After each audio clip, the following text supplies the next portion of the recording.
Itinanggi ng dating Duterte spokesperson na si Harry Roque ang mga bali-balitang naaresto na siya ng mga otoridad sa The Netherlands. Sa gitna ito ng kanselasyon ng kanyang pasaporte at hiling ng Pilipinas na Interpol Red Notice laban kay Roque sa kasong human trafficking. Samantala, naglabas naman ang Justice Department ng 1 milyong pisong pabuya para sa ikadarakip ng isa pang akusado na si Cassandra Leong. May report sa Ace Cruz. Pinabulaan ng dating presidential spokesperson Attorney Harry Roque na siya ay naresto sa The Netherlands at ipadi-deport na sa Pilipinas. Naharap si Roque sa kasong qualified human trafficking na sinampa ng Department of Justice matapos siyang makusahan kaugnay sa illegal na pogo sa Porac, Pampanga.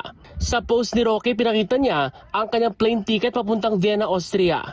Sa hiwalay na pahayag, sinabi ni Interior Secretary John Vic Remulla na wala pang opisyal na impormasyon mula sa kanilang counterparts na nahuli na nga ang dating opisyal. 2024 nang biglang lumitaw si Roque sa The Netherlands sa gitna ng investigasyon ng Senado at Kamara sa illegal pogo. Ani Roque, political persecution ang ginagawa ng gobyerno laban sa kanya.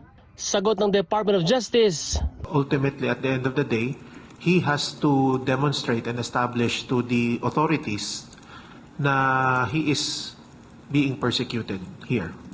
And from what we can gather right now, there is no persecution but he is evading prosecution. kamakailan ay kinasila ng Pasig Regional Trial Court ang passport ni Roque. Nag-request na rin ang gobyerno ng Pilipinas sa Interpol na isailalim si Roque sa red notice para may balik sa Pilipinas. Ayon kay Roque, hindi pa pinal ang cancellation ng kanyang passport. At bakit na madali ipapatupad niyan, alam na alam nilang nila na asylum seeker ako. Hindi ko naman po sinasabi na ako'y espesyal dito sa Holland.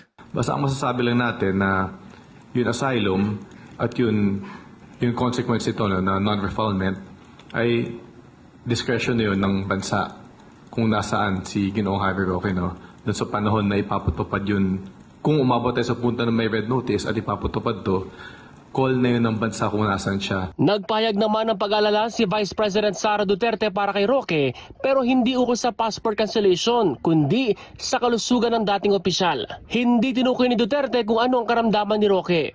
Bukod kay Roque, kinansila rin ng korte ang passport ni Lucky South 99 Representative Cassandra Leong at iba pa dahil din sa kasong qualified human trafficking. Nagalok na ng 1 milyong pisong reward ang DOJ sa sinumang makapagtuturo sa kinaroroonan ni Ong. Definitely, with the current information we have, we don't have enough. That's why we're offering the reward. Diba? And it's an effective tool. As in the past, effective tool po to for crowdsourcing of information. May mensahe naman si Senador Risa Ontiveros, ang chair ng Komite ng Imbestiga sa Illegal na Pogo. Hindi nila habang buhay matatakbuhan ang kanilang pananagutan. The conviction of Alice Guo is not the end of the story. Hindi lang siya ang mananagot. Dapat lahat na sangkot. Iginit ng DOJ na maaaring i-detain ng immigration authorities sa anumang bansa si Roque ngayong kansilado na ang kanyang passport.